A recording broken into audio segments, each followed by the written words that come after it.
Hello, everybody out there. Hello, Bengals fans. Happy New Year to you all. Welcome to the first online tailgate from Bengals UK of 2022. How exciting is that? And guess what?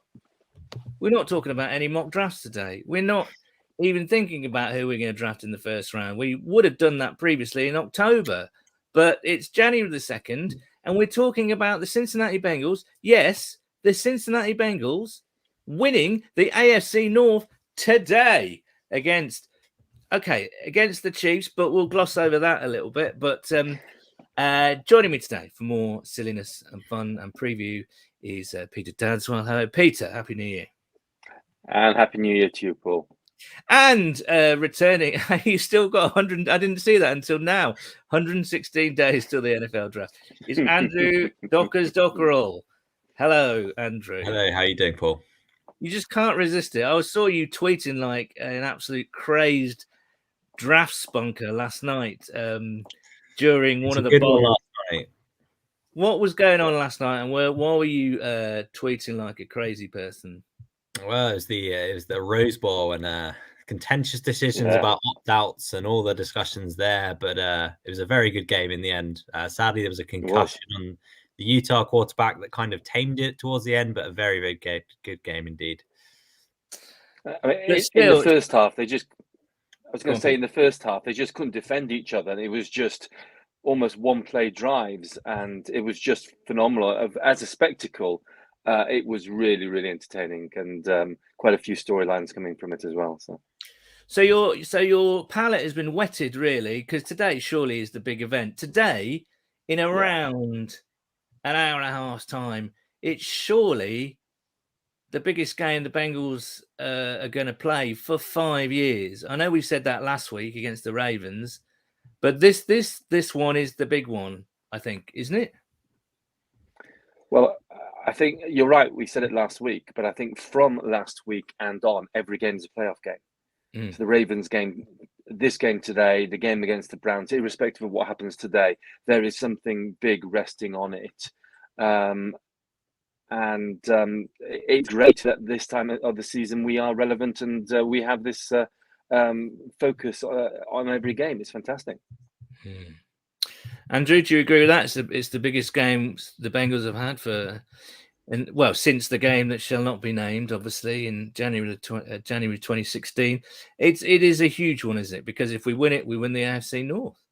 Yes and no. In terms of competing against the top tier AFC teams, you have to show you can compete against a Kansas, against a Buffalo. Like those are the two big teams in the AFC at the minute. No, in terms of you can lose this game. Next game is the game you cannot lose if you lose this game. So it's a huge game in terms of seeing where you are in the AFC. It isn't as big in terms of playoff predictions and where you get. However, win both, and the number one seed is in play. Which is, I mean, it is a remarkable turnaround, isn't it? Really, I know that the previous two times the Bengals have been to the Super Bowl, they managed to turn around I think in what was it, 80, 81, it was 4-12, and in 87 it was 4-11-1. So they have done it before, but did we imagine that this team was where it is now because at the start of the season? I don't think so. I mean, I think we're at least a season ahead of the curve, where we were expected to be. Perspective here. It's 2 years ago we had the number one pick. It's 2 years ago we were the worst team in the NFL, and now we're competing for a place in the playoffs. That is a significant step forward, and there are so many aspects of this that can be analysed. But there's so many parts that can be praised for where we're at. Whether it be the drafting, we've drafted really well in the last two drafts.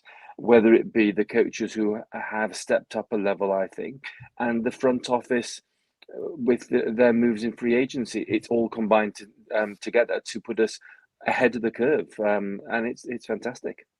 I think you make a really good point there. We always focus on the players, and I've just been on another podcasty, video cast, whatever you want to call it, and just explaining the whole maturation of Joe Burrow this year, because he hasn't been perfect. He's been brilliant, and he's got better and better. He has made some almost like rookie-ish decisions. He's thrown a lot of interceptions, and we've seen him learn on the job, and that's been the thrill of it. And it looks as though he's really, really starting to hit some proper levels at the moment. But we've seen that maturation process. But we've also seen that with Zach and the coaching team, haven't we? We've seen that. Certainly, if you'd have asked everyone at the start of the season, you would have said that Lou's seat is very hot. You would have said Zach's seat is very hot. But even though Zach has made some mistakes this year, and that's not me saying that, that's him saying that. He's been very honest in his appraisal. We've seen the coaching staff evolve, develop, and mature as well. Would you agree with that, Andrew? I think so. Yeah, you look at this time last year, and we were 4-10-1. So there's obviously an evolution, and don't get me wrong, the skill set around the offense and the players they brought in has helped that. But I think you're right in saying that the coaches have certainly learned from mistakes. There's still mistakes out there. I don't think they trust Burrow as much as I'd like them to trust him on fourth downs, for example. But the coaching has certainly come a long way forward, specifically Lou, I think, as well, considering the kind of the riots against him last year versus this year. Yeah, absolutely. Sorry, Pete, go on. I just wanted to come back to a point that Andrew made a little bit earlier, which I think is a really valid one about today's game. I think a lot of us watched the Bearcats play Alabama a couple of nights ago, and I tweeted afterwards, and I think it's so relevant for today that it was. They've had a fantastic 2 seasons, actually. That was a step too far, a level too far, but it was also an indication of the level they need to get to. And I think that's exactly the same for the Bengals today. Are we good enough? We are up against one of, if not the best team in the AFC. This will be indicative to us. And if we fall short, it's going to be telling us this is the level we need to get to. This is the next step. So I think it's a very important game for a number of reasons, including that one. I think Andrew, you're quite right on that. See, I would disagree slightly. I wouldn't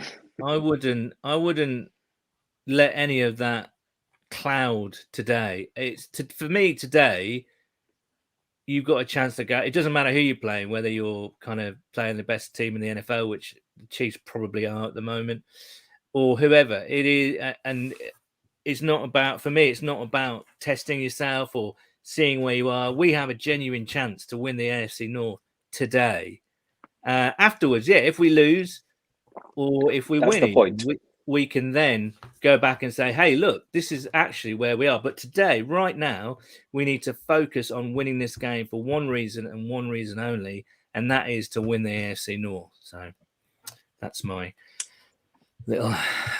See, I'm getting into it now. I'm properly getting into it. Right, someone else is ready to roll at Paul Brown Stadium. There's Joe Boy. I believe he's wearing one of Ace Boogie's new Striped City shirts, which is fairly incredible. I bet Ace was going nuts when he saw that, wasn't he? I think he's repping his wide receivers on that T-shirt, isn't he? Indeed, he is. Indeed, and nice touch. It was. Yeah, absolutely nice touch. Let's see. At least he's cleaned the slime off him now. Yes, exactly. Yeah. There's our boy T, who went over 1,000 yards last week. Yes. And didn't he just go over 1,000 yards? He completely went off, but he's looking pretty cool there, I think. So everything's set up there. We've got some comments. Darren Wright, afternoon, everyone. Who day Sunday, indeed. Matthew Morris, who day, guys. Unfortunately, Matthew, aka Mars, won't be joining us today with his beer recommendations. He's a little bit under the weather, so we wish Matthew well there. Richard Dyson, Happy New Year, everyone. Who day? And Juan Ra Irbaran from Who day from Spain, guys. Happy New Year to you all. Let's win today. Absolutely. Happy New Year to you, Juan, and everyone out there in España. Stuart Rowe, hello, Bengalites. Little Jamie Rowe is at Rowe Towers to watch the game. Then we're waiting all Sunday night for Monday morning for the Packers game. Happy New Year. Good luck against KC. Thank you, Stuart. And Ceiling Cat, who day? How thrilling we could be the number 1 seed or miss the playoffs. much better than previous seasons in week 17. Yeah, absolutely. I mean, but doesn't that demonstrate such the precarious nature, certainly of the AFC at the moment, where we can win and, you know, win the division for sure, and then also threaten the number 1 seed. But if we lose, then it's not quite back to the drawing board. But as you said, Andrew, it's all on the Browns game next week. It's crazy. Yeah, I think it's only the Chiefs that are officially locked as an AFC seed at the minute. Whereas in the NFC, I think it's 4 or 5 already locked. So it's crazy, the AFC picture at the minute. Which, of course, is what the NFL stands for, trying to have parity across all teams. That's what they're supposed to stand for. And in the AFC, it's certainly looking that way, that this is going to go down to the wire. Hasn't it been great the last 7 days, the positivity around Bengals social media? It's just been fantastic. I mean, perhaps some overconfidence in places, but we'll see. And today's game will show that. But it's just been fantastic to see the positivity around the place. Yeah, absolutely. And another reason for the positivity as well, I would say, is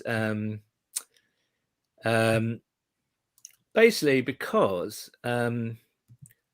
this man got through to the Hall of Fame. He's a Hall of Fame finalist. And I think that put Bengals fans in a good mood, because he, I think we all agree that, and objectively as well, that he really should be in the Hall of Fame. And let's hope he kind of makes that final hurdle. But yeah, Willie getting announced as a finalist. Then the Bearcats Alabama game, and then I think I made the point, to live in Cincinnati over this weekend must be crazy. Everyone's going nuts, and of course, you've got like Bengals Jim being ruler of the jungle and all that. There's a lot of good stuff happening in the city, and it must be so much fun to be there at the moment. Yeah, absolutely. It's just it's great news about Big Willie. I mean, it just shows perhaps the Hall of Fame now need to realise that right tackles are football players too. So let's put the best right tackle in there.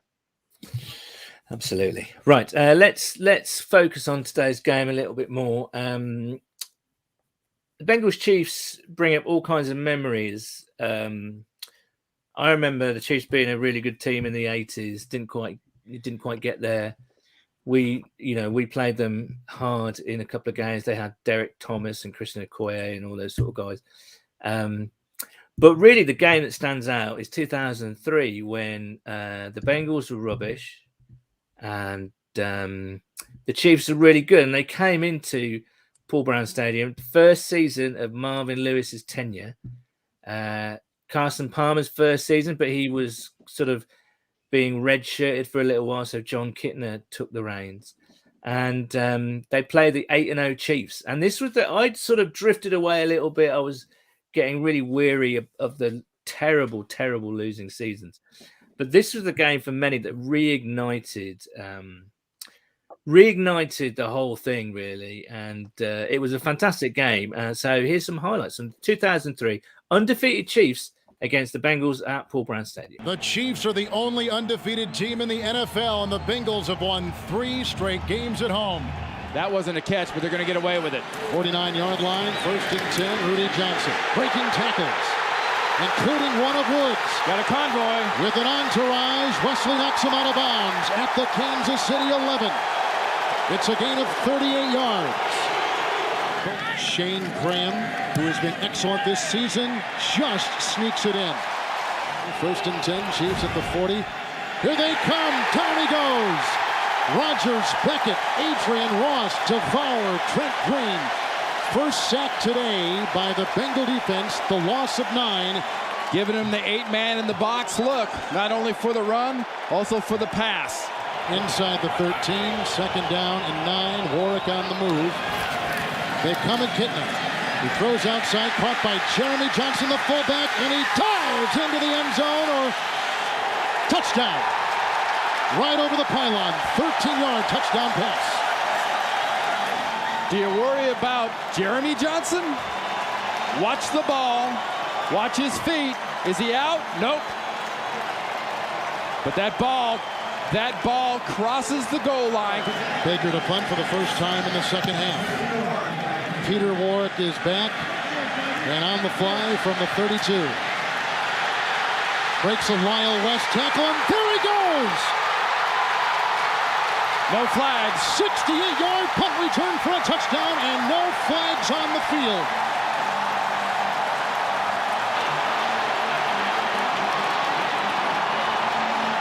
Now the doctor's writing a prescription for a turnover for your Chief fan. 23-yard line, 1st and 10, Kitna. Going deep down the side for Peter Warwick. He's got the catch. And he breaks free for Moorfield. And there he goes. Touchdown.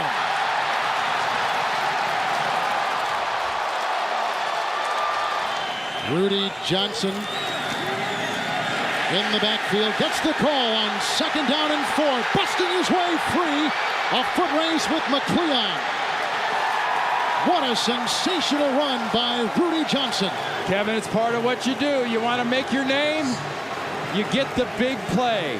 Rudy Johnson says, I specialize in yards after contact, and both big runs today. Chiefs have got to stop this run. It's Rudy Johnson. First down. He is close. No, he's got it. Couple gigantic plays by Cincinnati as they do get the first down. And the crowd and the scene at a Bengals game is back to being the jungle. The longest current road winning streak has been stopped. Back to being the jungle. I think that's the case this year as well, isn't it? We've seen some fantastic atmospheres, I should say, over the course of the season. I think today is going to be absolutely nuts, isn't it? It's going to be a sellout by the sounds of things. I hope so. I had to say, by the way, I do love to see that leaping tiger logo on the centre of the field. Miss that. Yeah, the inactives, by the way, Paul. Oh yeah, far away. Go ahead. Yeah, okay. So the Bengals inactives: quarterback Jake Browning, running back Trevion Williams, cornerback Jalen Davis, linebacker Jermaine Pratt, sadly, O-lineman Dante Smith, defensive lineman Ken Sample, and defensive tackle Tyler Shelvin. Well, we knew Pratt this morning was, well, it was touch and go, wasn't it? I don't know quite. Is it got to have 2 positive tests before you can be released from isolation? And but quite obviously Pratt didn't make his test today, unfortunately. That's a big blow, isn't it, Andrew? Because he's been playing very well the last couple of weeks. And yes, Logan Wilson's back after a bit of an absence, but you know, Travis Kelce against those linebackers, you know, it's going to be tricky, isn't it? Yeah, I think even with Pratt, Kelce's just going to get his. Like, Pratt's not, he's very good in the run game, but he's not the best coverage guy. I think even if you have a kind of Luke Kuechly or whoever, Kelce's still a very good player and he's still going to get his. It's about how the outside guys match up.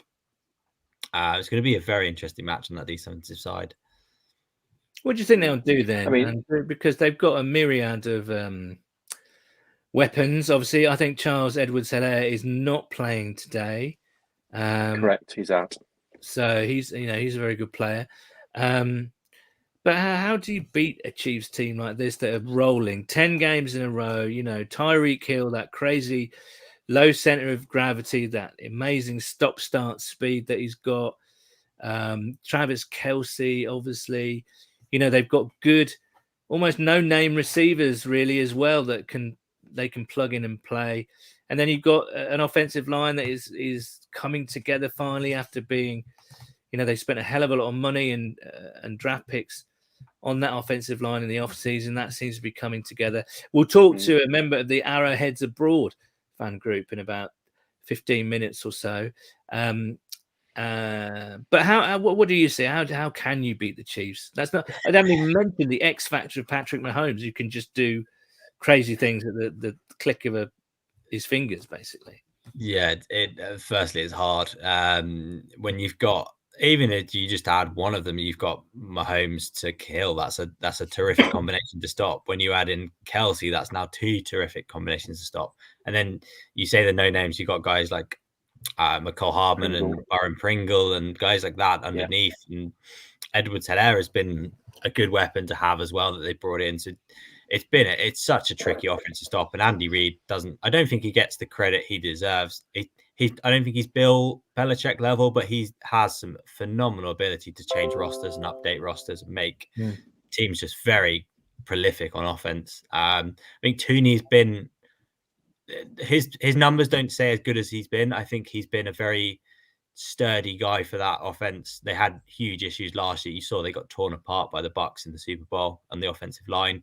I think he's come in. I think considering how young that offensive line is as well, I think his age and kind of experience has helped them. He's played for a handful or so as well, but he's still kind of really helped them take them to a good level despite the start. He kept them cool. And as you say with Mahomes, when a guy can make a throw from any platform to any angle of the field, it's very hard to stop.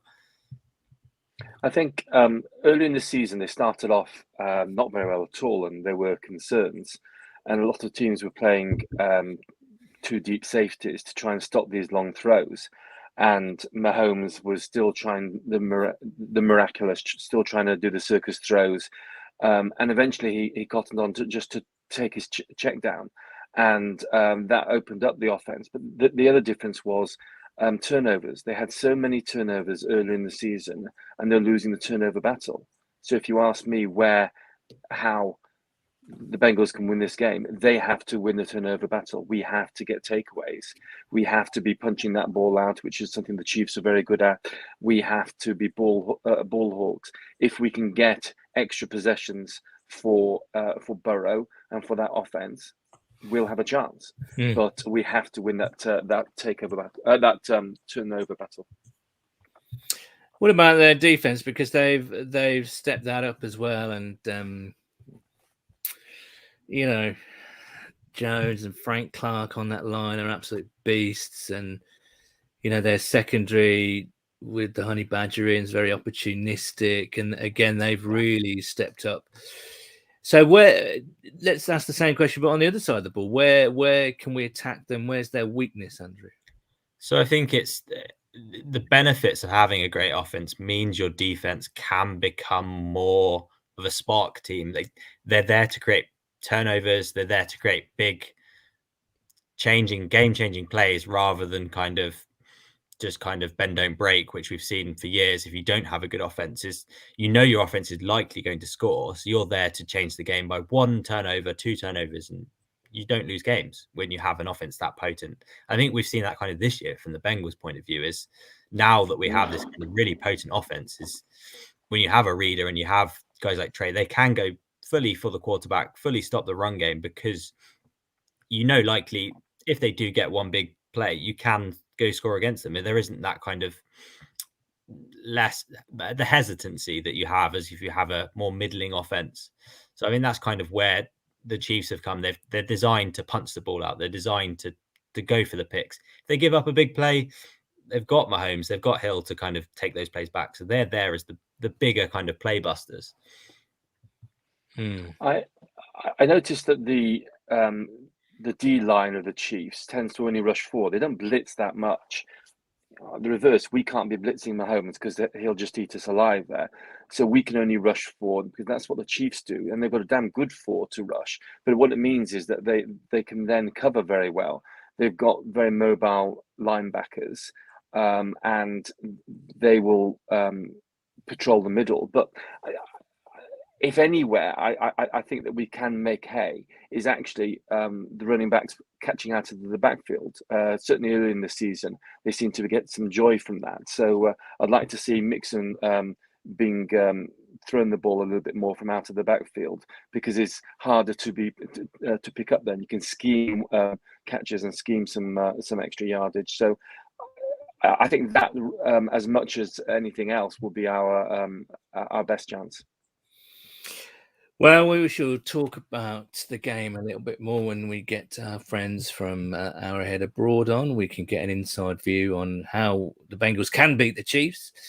Matthew Morris says, beat Andrews, could have beat Kittle, even though individually both had our pants down. The way to win, play at our best and get a bit of fortune, realistically. I think you're right there, Moza. But yeah, let's take a break from the football. As everyone knows, long time viewers of this show know that we do like to spice things up a little bit and talk about food and booze. Unfortunately, Moz is not going to be around to talk about the booze today, but we will talk about food because it is, when you talk about Kansas City, I think most people in the know will tell you that it's one of the, if not the barbecue capital of the world. And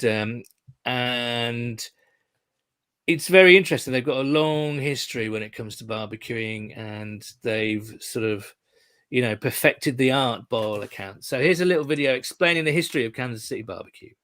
So first and foremost, one of the very most famous restaurants in Kansas City is obviously Arthur Bryant's. It has a rich and deep history, and that is wonderful. And it's changed very little in all the years that it has been at 18th and Brooklyn. There's also Gates, same generation, that family, and they have many locations, and people love it. The line moves, and you got to keep it moving. Henry Perry was the first person who kind of set up a barbecue cart that we know of. He called himself the best pit master, and he trained many of the people who are now pit masters today. And those pit masters were revered. If you have a city with nearly 100 barbecue restaurants, you're going to have a little bit of difference of opinion about that. And that's a good thing. Joe's Kansas City, probably the biggest name in the last 20 years in barbecue. The original in a gas station. Plowboys with several different locations, and they do things like barbecue nachos. So, playing with the food a little bit, changing it up, making it new. Jack Stack is a really great family institution. They are still cooking on wood in those brick pits. They still have pit masters who have mastered the art. And that is something that will probably go away over time, but makes them, a moment in time. Perhaps the most interesting place I think that we've had would be Q39. It didn't seem like anything very great until Rob McGee decided he was going to go in there. He has everything that you'd want from competition barbecue, and even some vegetarian options. There's something for everyone. And I think that's kind of the new wave. People are going to barbecue restaurants and they're hanging out and they're learning techniques, they're asking questions, they're meeting people at the other table, and they're having a great time. And that's what barbecue's all about. I'm Jill Silva, food editor for the Kansas City Star. Thank you, Jill. Thank you, Kansas City Star, for letting us use that video. Let's talk about barbecue. I feel a bit left out of this because I don't eat meat. I'm a vegetarian, or at least pescatarian, and so it's one thing I don't. The Americans really have over us. I think they know how to bar. All this talk about pit masters and brick pits and metal pits and barrel pits and smoking. And I remember when I first went, one of the first times, or one of the last times I should say, went to America, and I stayed with a family. I mean, they knew about it. I just didn't turn up and can you put me up for a week? But they had a smoker in the back garden, just like a metal thing, and you put your meat in and start that off on Sunday morning. By lunchtime, you're ready to kind of cook it off seriously on a barbecue or whatever. That level attention to detail and level of smoking and kind of that kind of stuff, I just don't see that in the UK, do you really? Barbecue to us is like putting on a few really cheap sausages from Iceland onto a crappy barbecue when it's raining. Do you know what I mean? In the summer. Have you guys? What are your thoughts on barbecue? Because I say Kansas City looks to be the one where that you've got to try if you're a barbecue person. Yeah, it's the variety as well. So I think Kansas is known for its kind of they use everything really. They have the chickens, the beef, the pork. They'll do it all. Whereas Texas is more kind of heavy beef. It's brisket. This is what we do best. Kansas is kind of that we'll do it all. Their barbecue sauce is that thicker, sweeter kind of stuff. Probably more what we know in the UK, whereas the kind of more Carolina stuff is more vinegary, more liquidy, that we don't really get as much in the UK. So probably the barbecue sauce in Kansas is probably more what we know in the UK.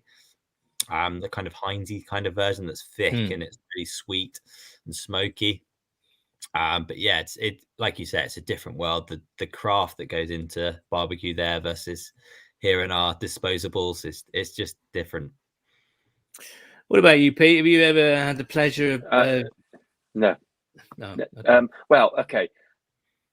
I've been to America for one summer, and I had a barbecue on a side of a lake, which put on by some Americans.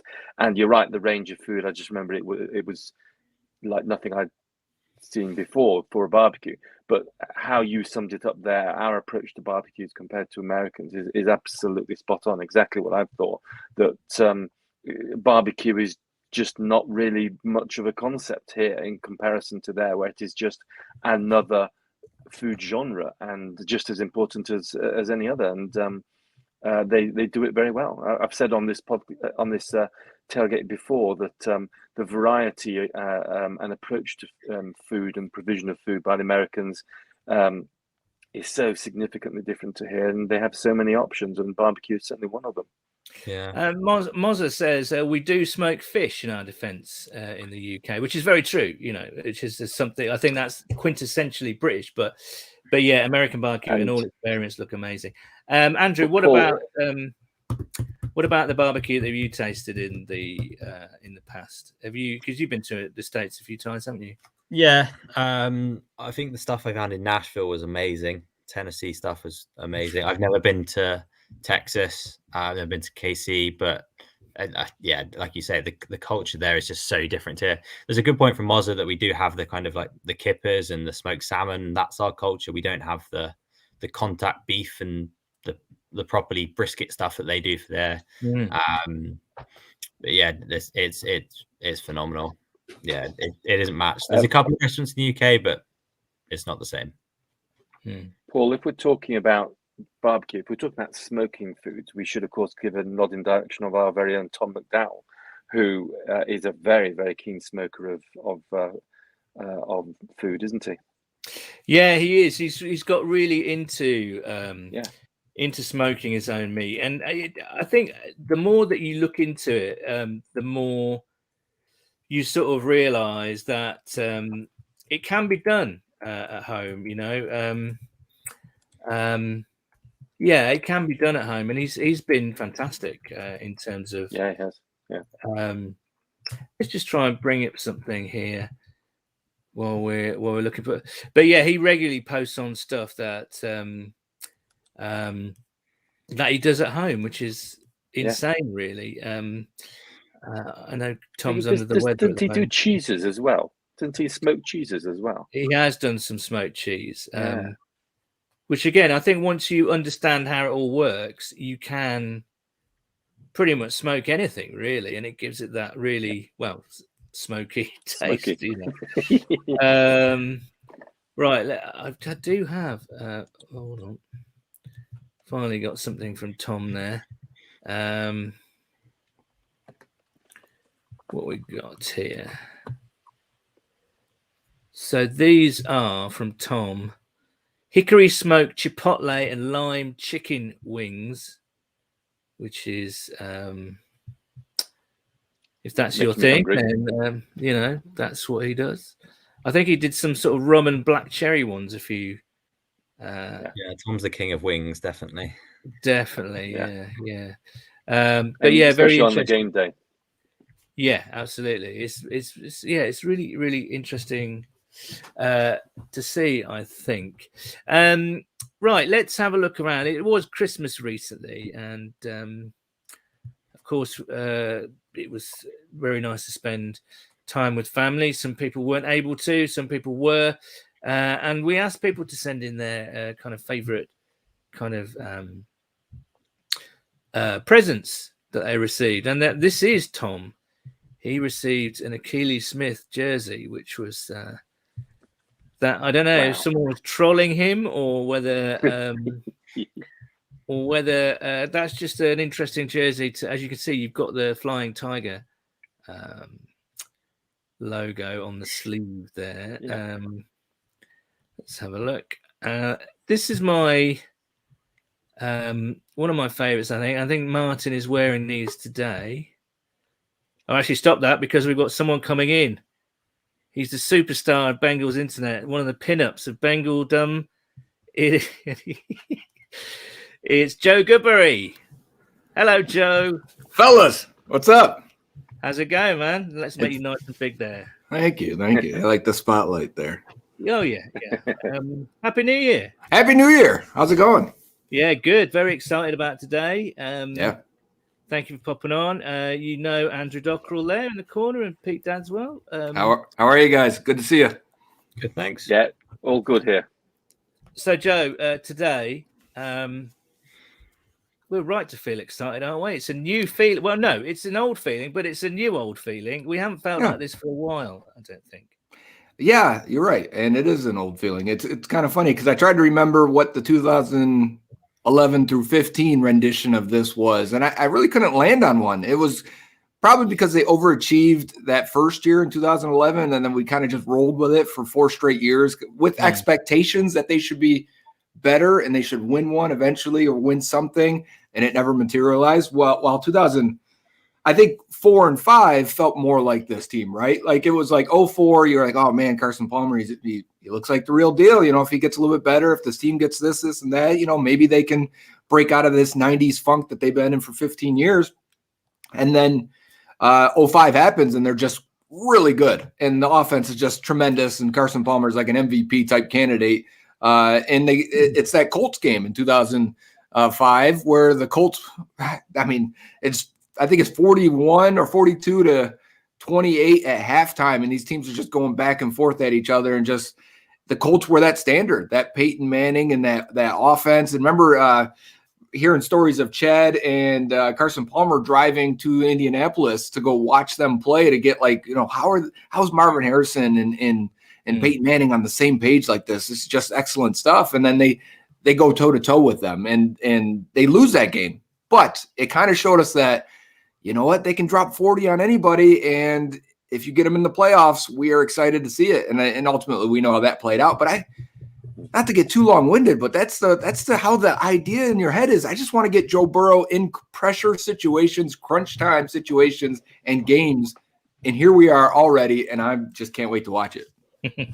I mean, you mentioned the 05 and also the 15 team as well, which was different. It was explosive, but not quite as explosive the 05 team. Is that where you see the comparison with this team is the 2021 team? Yeah, I think it's closer to the 05 than the 15, even though I think quality-wise it's similar. 15 was a tremendous roster, coaching staff. They were good up and down. I mean, they probably, if Dalton doesn't go down those last 3 games, they probably go like 13-3, and you feel really good about them getting the number 1 seed. And it's just that was probably the best team they've had. They've never been to 5 straight playoffs in their franchise history. They were nailing draft picks throughout that time. They had multiple future head coaches on that roster. That was a different animal that never we got to see fully materialize because of the thumb injury. I do think it's more like the 05 because they're not a complete team, but they can ride on explosive plays and playmakers, and your quarterback can take over a game. And Carson Palmer did that a lot. I think he had 9 straight games of over 100 quarterback rating. It's just hard to beat teams when their quarterback is that efficient and that good. And we've seen it a few times this year, even against decent teams, where it's like, man, Burrow is just on fire. And maybe it's not him at the end. Maybe it's somebody else at the end that doesn't make a play or can't do it. I think of the 49ers game where they just couldn't close that one out. But Burrow was Burrow, and he did everything we wanted him to do at the end. And you just, you come away with like, man, I just want more of those opportunities for our guy. And we're getting it this year, aren't we? And yes, we are. We mentioned earlier that it feels like a toe-to-toe game. Again, you went back to the Indy game with Carson and Chad there, and they did go toe-to-toe with Peyton and Marvin Harrison, all those guys. It feels like a similar game today because you get the feeling that the Chiefs are on such a roll. They're playing so well. They've got, guys that have been in that scheme for a while, and just confidence now is back, and the big play guys are making the big plays. They're fairly unstoppable. Is this a toe-to-toe game? Is this how we're going to beat the Chiefs today?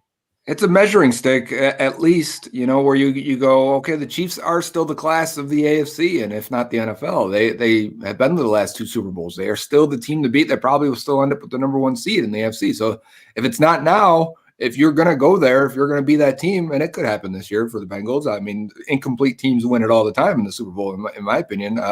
It depends on how well your quarterback can take it. But point is you're going to have to beat them either now or later, more than likely. And if not this year, next year again. So, you've got the opportunity to at least see, okay, how far are we from that team? And maybe you get them on a bad day and you beat them and you take care of business and you feel really good. I mean, think of the statement that makes, right? You win this game and everyone in the AFC goes, they could do it. If they get hot, they could do it. And they won 3 games in a row. You got to win 3 in a row in the playoffs to get to the Super Bowl. And that's kind of been a hurdle they've had the last few years now, where they can't win more than 2 in a row. So that would also say something. It would say you can beat a really good team. It would say you can have a home field advantage, because I think that's also something that I'm not sure the Bengals really have right now. It seems they've been playing really well on the road in adversity, but somewhat at home, for whatever reason, they don't have the energy or don't come out as hot as they should. So this type of game at least tells you how far you are away, and at best probably gets us excited for what this team can do in the postseason. And Joe, we've had a lot of there's been a lot of praise handed to Joe Burrow after last week, and understandably so. And people are talking about how good he is and how good he could be, and it does seem his progress curve seems to be very steep at the moment. He's just absorbing everything, and will get better and better. But do you see this as the statement win that he needs, that put this at the top of his resume at the crunch time of the season against the best team in the AFC? Yeah, and I kind of come back to him in college, and I that last year at LSU, and really the last few games of that first year at LSU, he consistently got better. I mean, it was a progression of just steady incline, and as the games got more important deep in the season, and as he got into the playoffs, and as he got into the championship game, he was just lights out and dominant. He got better and better and better. Now, it's things like that shouldn't carry over, or don't tend to always carry over, but here we are going, man, he's getting better. The crunch time situations don't seem to affect him. And is this like going and playing Alabama and beating Alabama? It kind of is, that you go and beat the Chiefs, and the whole AFC is going to take notice. So, yeah, it would be a big statement game. And again, not to sound like a broken record, but like, I am so excited to see it. Like, it doesn't like we're excited for the team to perform well, to win. I just want, it's like an experiment that you've laid out, that, you've plugged it all in, you've put it all in, and it's supposed to, you think it's going to come out this way. And even if it doesn't, you just kind of want to see how it happens and how it plays out. And I don't know what the end result is going to be, but I'm excited to see what it is. I think we all are. I think we just said it just makes such a difference that we're here in January, not December, January. It is January. And then just talking about it, it just feels like a distant memory that we used to do this, but now it's here again. It's fantastic. Before we let you go, Joe, if you've been doing it as long as we all have, though, we have been here before. There's a lot of young fans out there right now that haven't. I mean, it's kind of weird to talk to people that are like 18, 19, 20. I mean, you were there one day and you remember those dates, but now you look at them like, you guys don't know anything about what we're talking about. When we're talking about 05, even when we're talking about 2011, 12, and 13, they're like, yeah, I saw the highlights when I was 10. Mate, I can talk about 88, believe me. But, I'm sure. Joe, thank you so much for coming on. We're going to let you go. Enjoy the game today. I think we're all hyped up for it. We can't wait to see it. And let's hope, this sounds defeatist, and it's not meant to. I hope we can just compete and show how good we are instead of failing at, you know what I mean? There's so many times where we've threatened to be good, and then just kind of limply, meagerly, and also beating ourselves a lot this year. But let's hope we just show what we're about today, because I think, if we do that, we're in with a chance. And there's value in that. There's value in going toe-to-toe with the best team and falling short. We don't want that. We want to clinch this playoff spot. I don't want to leave it up to week 18 and facing the Browns, but there is value in knowing you're close. And if you made a couple more plays, you'd have that team. Absolutely. Joe, thank you so much for coming on. It's always good to see you. Enjoy the game. Yes, sir. You too, guys. Thank you. Okay. Right. And Andrew's big there, but we're going to add Duncan from Arrowheads Abroad. He's been waiting patiently. Duncan, you've been listening to all that. What's your? It must, 2 times in the Super Bowl in consecutive years, and then you listen to us knobheads talk about the fact, I hope we compete against the Chiefs. You must be sitting there chuckling your head off. I mean, this was us a few years ago, right? We were kind of looking on the outside in, dipping our toe in a bit of playoff action and not getting very far for a long time. So, I mean, unless you're from of a Boston persuasion, it's kind of this whole living in the playoffs over a long period of time is due to everybody, right? No, that is true. And the difference, Duncan, if I may, the difference was when you went and got your quarterback, and then when you eventually installed him, and then everything took off from there, was it not? Which is exactly what we feel we're experiencing now. We think we've got our man, and eventually we will be taking off. Oh yeah, of course. I mean, listen, I love Alex Smith, right? He's just I mean, he's just a wonderful human being, I think, and I really enjoyed watching him play. But I think he was what he was. What I think he did for us was, along with sort of Andy Reid, he raised standards. He brought the floor up so high for us from whatever we were, 2-14, I think. Kind of the season or two before he joined. He just raised the standards and kind of raised the base level of what's acceptable. But saying that, he also had a ceiling of where he was going to be. I think we'd be lying if we said that we knew this is what Patrick Mahomes would be. But I think once he got a start, it became pretty obvious that he was quite special. And I think that, you're right. You guys are probably somewhere similar. Obviously, year two is the same. Well, Mahomes sat his first year, obviously, but you could arguably say that Joe Burrow sat most of his first year as well. For whatever reason. So, I can definitely see parallels. Yeah, we've been talking about and discussing how the Chiefs have improved from their early season form. What have you seen with the team? How have they eliminated that? Because it was kind of there, as Pete said earlier, there was a lot of turnovers, wasn't there? And some teams are playing too deep safety, and Mahomes is trying to kind of still fit it in there, and it wasn't quite work. What's happened? How have they turned it around? I think it's a few things. I think I'm pretty sure that we played Washington early in the season, and at that point, whoever had given up like 25 points, say, was on course to be the sort of historically worst defense over the first 4 or 5 games of the season, right? So that's how bad it was at the start. I kind of take there was a lot of hot takes in the media, as is the style now. The Chiefs are broken, or this, that, the other thing, which I think is a massive over exaggeration. But to say that we were struggling a bit is definitely not wrong, right? We weren't playing very well. I think that we got Frank Clark back healthy on the defense. We were all, me, myself included, I've got I put bets on at the start of the season for Chris Jones to be Defensive Player of the Year. I think we were all excited to see what he would do on the edge. That didn't work out.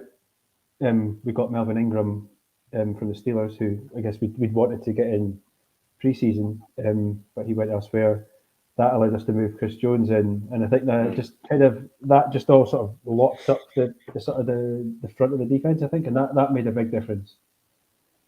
So when you're kind of only conceding, single-digit points in some games, sort of averaging somewhere, I think we averaged about 14 points, I think, in the last 8 games on this winning streak. When you've got someone like Patrick Mahomes on the other side, you kind of don't have to do that much. So, from that side of things, I think the offense has kind of just gone back to basics a little bit. It's not been a season. We haven't heard the phrase Legion of Zoom very much. It's not been massive explosive, plays and Tyreek Hill scorching defenders, that sort of stuff. I think what they've done is gone back to basics, taken a lot more sort of 10-yard throws, the run game, leaning on that a lot more. So I mean, I think from that side of things, just the defense has allowed the offense to go back to basics a little bit, and that's sort of just kind of clicked into place. We live in like any other fan group and fan base over in the UK. We live in our own sort of Bengals bubble, and naturally tend to concentrate on the Bengals. I'm interested. How do you see us? How do you see the Bengals as a team? Well, first of all, I think you guys look awesome. That new uniform is special. The white uniform is a thing of beauty.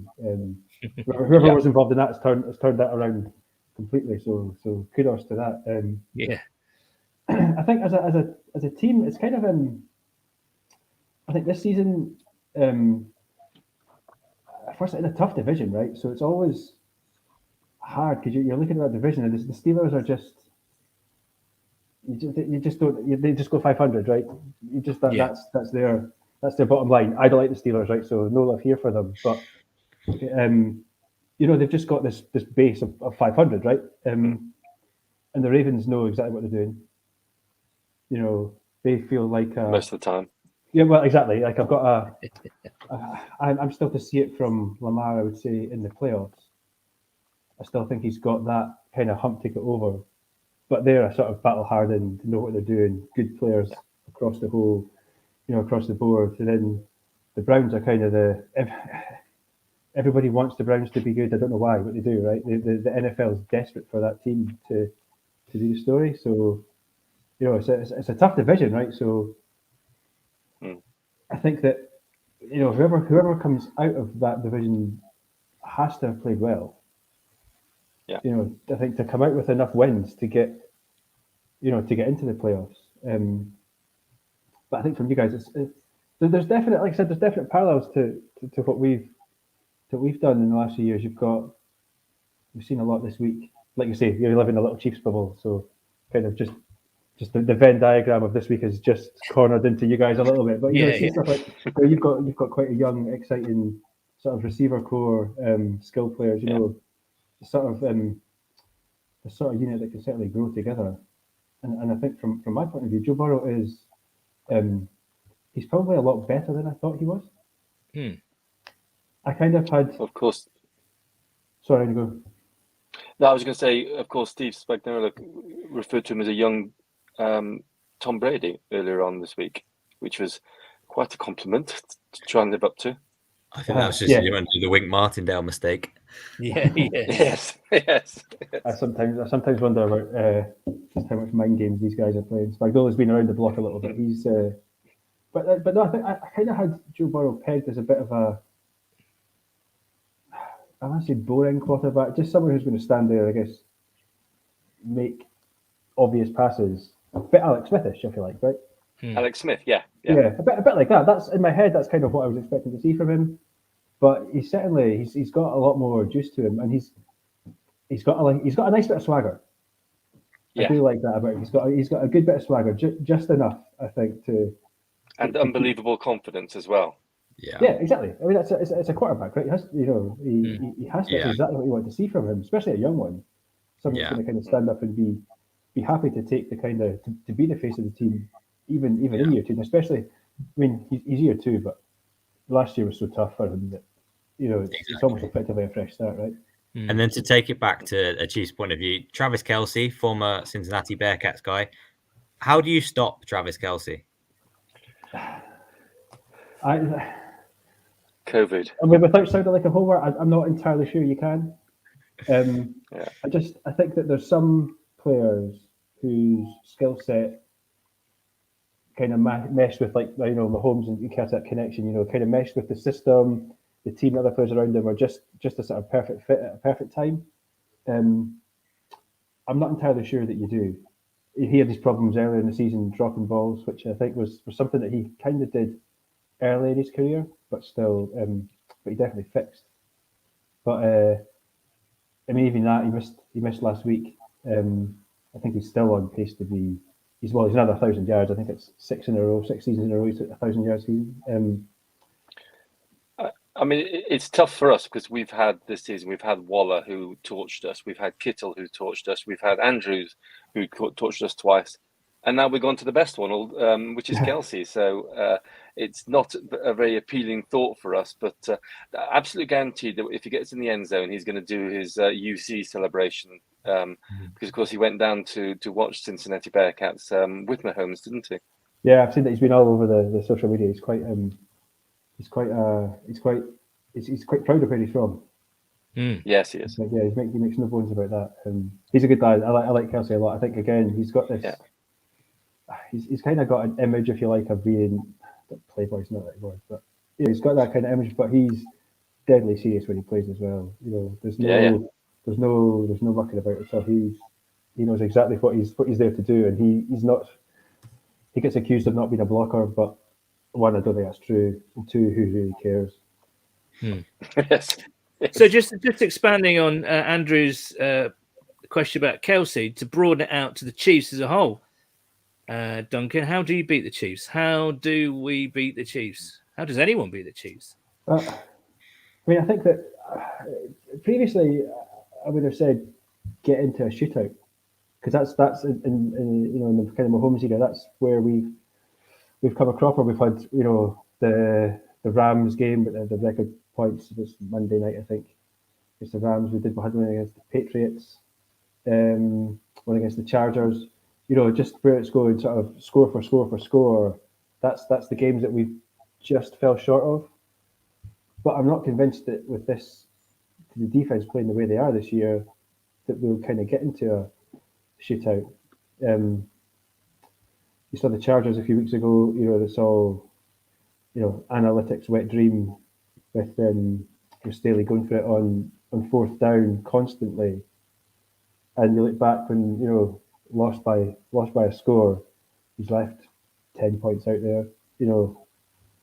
Is it just take your in some ways take your chances, kick three if that's the way it has to be. I don't know. Again, I don't want to sound like a homer, because I don't think the Chiefs are perfect or infallible.